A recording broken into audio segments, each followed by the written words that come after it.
Hey there, I'm Sadaf, and this is Podjunction Podcast, the show where business leaders share how they use podcasting to grow, connect, and build their brands. Except this time, I'm not talking to a business leader. In fact, over the next few weeks, I'm doing a short solo series called the podcast Rethink, where I take a step back from the interviews to challenge some of the biggest myths in podcasting and share what I've learned from business leaders who use podcasting as a real growth tool. We're going to look at what actually drives business growth through podcasting beyond the vanity metrics and the surface level wins. Quick heads up though, before we get started, I'm just getting over a bit of a cold, so my voice might sound a little different today. Thank you for bearing with me. All right, so let's start with one of the biggest myths of all, the idea that your podcast success depends on how many downloads you get. It's something I hear all the time. If I could just get more downloads, as if that one number alone could define success. But what if obsessing over download numbers is actually what's holding your business back? Because when you focus on the wrong metric, you end up building the wrong kind of show. We live in a world where bigger almost always means better. More followers, more likes, more views. So when we launch a podcast, we naturally carry that same thinking over.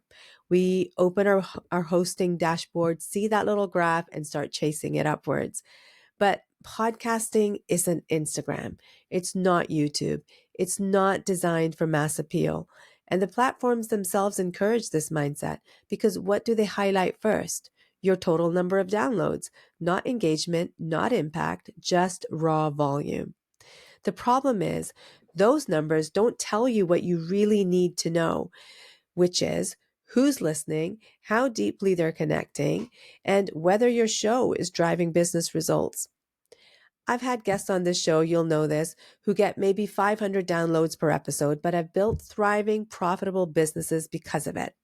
And on the other hand, some podcasts with thousands of downloads don't necessarily see that translate into clients, sales, or even meaningful engagement. So clearly, downloads aren't the measure of success that we think they are. Here's what actually happens when you start chasing download numbers. You start creating content for the sake of reach instead of being relevant to your audience. You start inviting guests purely because they'll share your episode, not because they'll add value to your audience. You start chasing trends, changing formats, and losing the heartbeat of why you started your podcast in the first place. And that's where most podcasts start to unravel, when they lose touch with their why. Almost every guest I've had on this show has mentioned it in one way or another. They didn't start their podcast to go viral or hit the charts.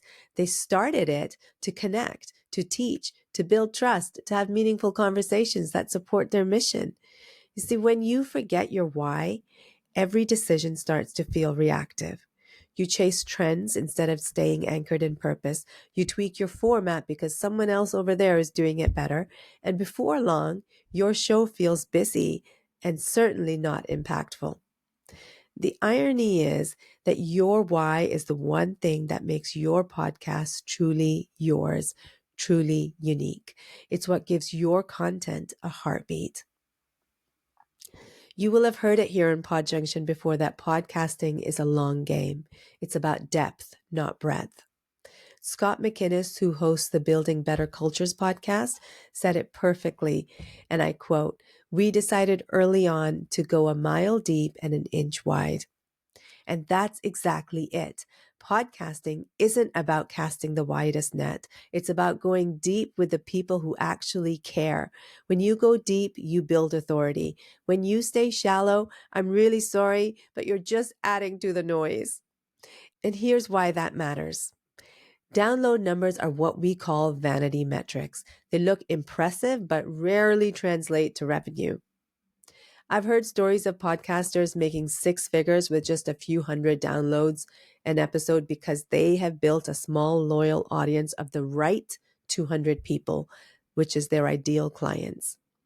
Meanwhile, others chase thousands of faceless listeners who will never buy, never engage, and certainly never convert. High numbers also don't guarantee real engagement. Many download stats are inflated by bots or automatic plays, so the number you see often doesn't represent genuine listening. The real currency is not clicks, it's time. You'll know that audio is one of the few mediums where people give you their full attention. A listener might spend 30 minutes with you, which is far more time and attention than they'd give a single social media post. That's where trust is built, and trust, as we know, is what converts. So if downloads aren't the goal, what should you measure instead? I like to think of this in terms of 3 pillars. They're not a new concept in any way, shape, or form, but this is how I like to frame it. First is engagement.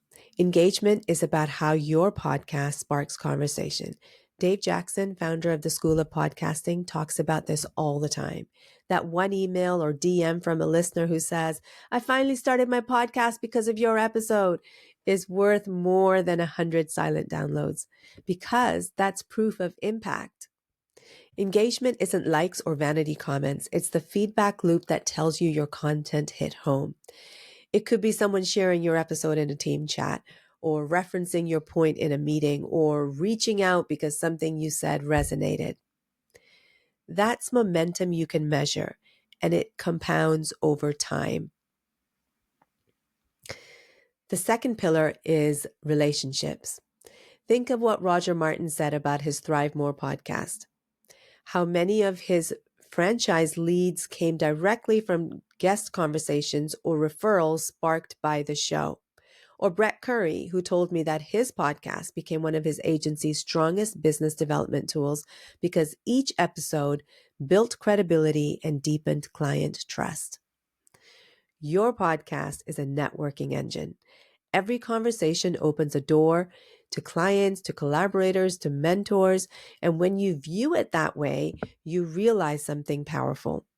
You don't need 10,000 downloads. You need 10 great conversations that move your business forward. And finally, authority. This is where your podcast positions you as the go-to voice in your niche. Elzie Flenard described it beautifully when he told me how his journey to mastery podcast isn't about mass appeal. It's about alignment. Every story reinforces his brand values and attracts the kind of entrepreneurs he wants to work with. Authority isn't built by chasing viral spikes. It's built through consistency, showing up week after week with ideas that serve your audience and reflect your purpose. And remember, if your goal is to grow your business, not sell ads, large download numbers don't matter. The podcasts that convert best are the ones that sell their own products or services, not someone else's. They build know, like, and trust, and the sales become a byproduct of that trust. Podcasting is not a numbers game, it's a network game. And when you play it that way, everything changes. And here's the thing. Even when you start focusing on the right metrics, it still takes time. The real results come from showing up consistently, staying clear on your purpose, and letting those deeper connections build over time. And there's also another trap to watch out for. It's the expectation trap. Too many business owners start podcasting believing they'll see instant ROI. And when they don't, they quit. But almost every successful host I've spoken with has said the same thing. It takes 2 to 3 years to really see traction. It's consistency that compounds. It's those slow, meaningful interactions that build a reputation strong enough to generate inbound leads, speaking invites, and partnerships. If you view podcasting as a long-term strategy instead of a quick win marketing tool, you're already ahead of most. And that long-term view is what makes every short-term action count. So as you head into this week, here's something simple you can do to start refocusing on what really matters. Before you open your podcast analytics, pause for a second and remind yourself that the most valuable outcomes can't be found on a dashboard. Focus on what those numbers don't show you. Write down 3 real outcomes your podcast has created this month. Maybe it's a client who mentioned finding you through a show. Maybe it's a message from a listener who said, that episode really hit home. Or maybe it's a partnership that began with a podcast conversation. Those results are worth infinitely more than a bump in your numbers. Because the truth is, downloads don't build relationships, conversations do. So as you think about your own show this week, maybe take a moment to reconnect with your why you started it in the first place. The numbers can give you data, but your why will give you direction. Thank you for being here and for listening to Podjunction podcast. If this episode made you rethink how you measure success or gave you a fresh perspective on how your podcast supports your business, I'd love to hear from you. You can message me on LinkedIn or reach out through the Podjunction website. And remember, it's not about more listeners, it's about the right ones. Bye for now.